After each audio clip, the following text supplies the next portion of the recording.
on being chosen by his colleagues as the next Republican leader. I look forward to working with him. Now, Senator Thune and I have done lots of things together in a bipartisan way here in the Senate. I'm very hopeful that will continue.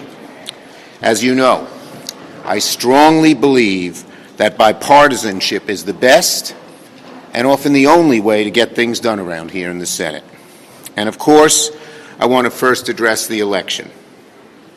Many across the country, of course, are disappointed, sad, even angry right now. Now, I understand those feelings. It never feels good to come up short. But when you do, you pick yourself up, you dust yourself off, you learn from it, and that's exactly what we intend to do. This is going to be a period of learning for our caucus. As I said, we did many things right, we did things wrong, and there are things we must do, and we're going to look at all of it. As I told my caucus at lunch, we should regard this election really as a challenge. The American people have presented us with a challenge. We must learn from it. We must answer that call. And we will work doggedly in the weeks and months ahead to do just that. In the meantime, we have a lot to get done. First, we have to make sure the government's funded by the December 20th deadline. As always, bipartisan cooperation is vital to avoid a Christmas shutdown, just as that bipartisan cooperation avoided a shutdown on September 30th. We'll hear more from Senator Murray about that. Next, we need to pass the NDAA to keep America safe, to take care of our soldiers, to hold the line against America's adversaries here and around the world. And Senator Reid will talk about that. Also, there are other priorities we want to make progress on before the end of the year, which will only happen if there's bipartisan support. At the top of the list is disaster aid funding, to replenish funding vital to the programs that support communities in times of disaster. And we've seen this destruction and change in weather and disasters all over the place. In Tennessee and North Carolina and Florida, which were battered by hurricanes, but there are so many more communities in every part of the country, in the Northeast, the South, the West Coast, Hawaii, everywhere in between. So I really hope we can get together as two parties and make sure the communities aren't left behind. We also need to make progress on the Farm Bill, because if we don't, we go over the dairy cliff, and really so many dairy farmers and all their suppliers and workers would be badly hurt. And that, again, is up to our Republican colleagues to decide if they want to work with us to get it done. We're ready to get to work. And finally, a big priority for me has been, still is, and will be judges. The Senate will continue fulfilling our constitutional obligation to consider and confirm highly qualified judicial nominees and nominees to other agencies as well. Today, the Senate will vote on the nomination of a U.S. District Court judge for Illinois. I filed cloture on 2 more District Court judges that we'll vote on in the coming days, and we're going to work hard to get as many confirmed as possible. Bottom line, we've got a lot of work ahead of us, and as a Senate, as a party, Democrats are ready to get to work right away. Senator Murray. Thank you, Mr. Leader. And so I will just cut right to the chase. Majorities are going to change hands, but one thing that remains the same here in the Senate and is the appropriations process will be bipartisan. Here in this chamber, we have passed our bills out of committee with overwhelming bipartisan support. These are bills that are ready to be signed into law, and they could go to the President's desk today if they had to. Now, I want to make it clear, it doesn't matter who the President is. My position has not changed.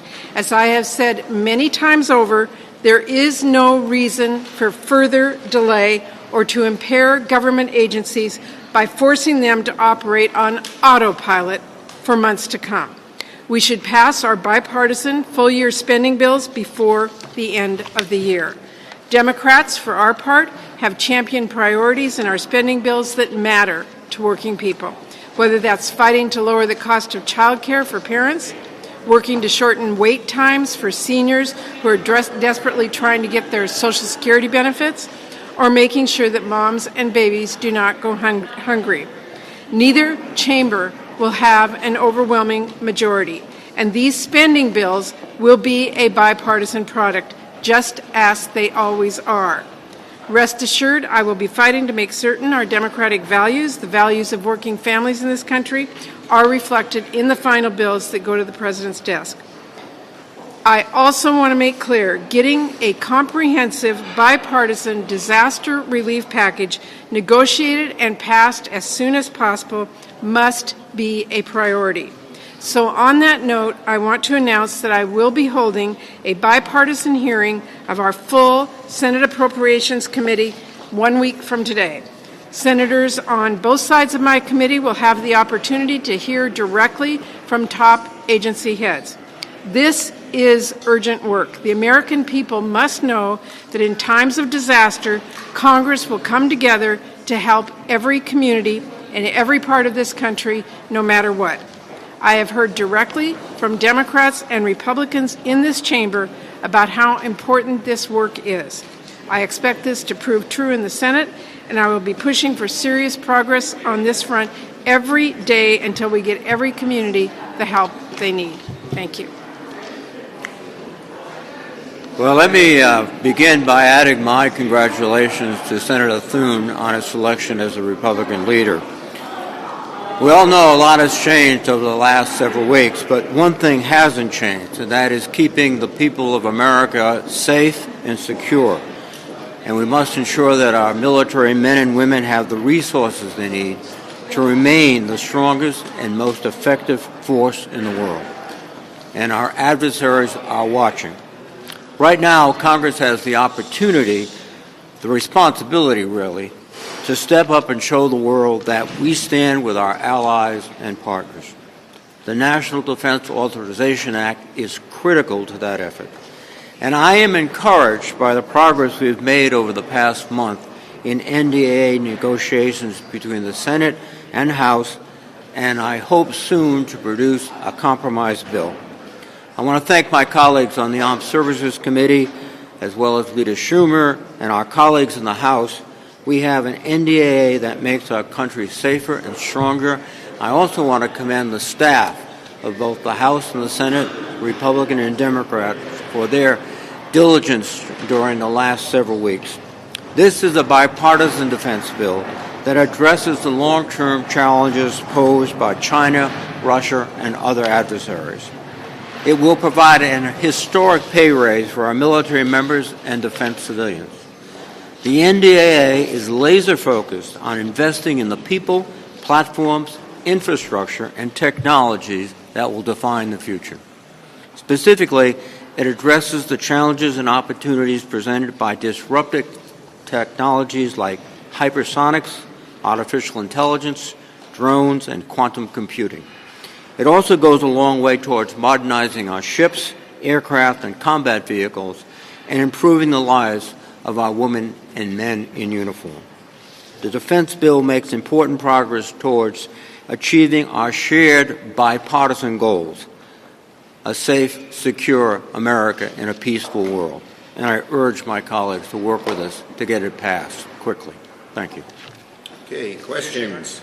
Yes. What's your initial assessment of President Trump's nominees, and specifically, are you concerned about Pete Hegseth's nomination to be Department of Secretary of Defense? There'll be time to analyze that later.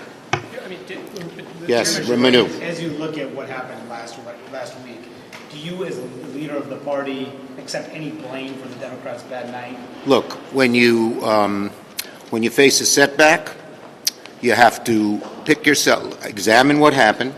You have to pick yourself up, dust yourself off. You have to learn. We're going to spend a long time learning, and then figure out how to go forward and move forward. And that's what we're going to do. We did some things right. We did some things wrong. There are things we must do. And as I said, we're going to learn from what happened and move forward. Yes. Would you put the two NMRB nominees on the floor and make the keep the Democratic majority on the floor? Look, we're going to try to do as much as we can when it comes to judges and nominees, particularly those nominees where the balance within the agency is affected. Yes? For the last 4 years, you've expressed support for changing the legislative filibuster. How can you try to get rid of it? Would you support or oppose those efforts? Look, the bottom line is we always felt, because democracy was so precious, the same thing we did 4 years ago when we tried to change the rules and make sure that voting rights and Citizens United and reapportionment were changed.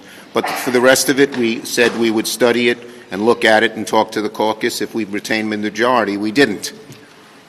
Yes? Sir, AI legislation was a big part of your AI legislation has been a big priority. What legislation? I didn't hear. AI, sorry. Is the only AI legislation now going to be part of the NDAA? Are you considering any standalone? Look, we're talking to Speaker Johnson. We're talking to we had bipartisan support for lots of pieces of legislation. The Commerce Committee did a good job, and a number of the other committees did a good job. And we're going to try to get as much done as we can.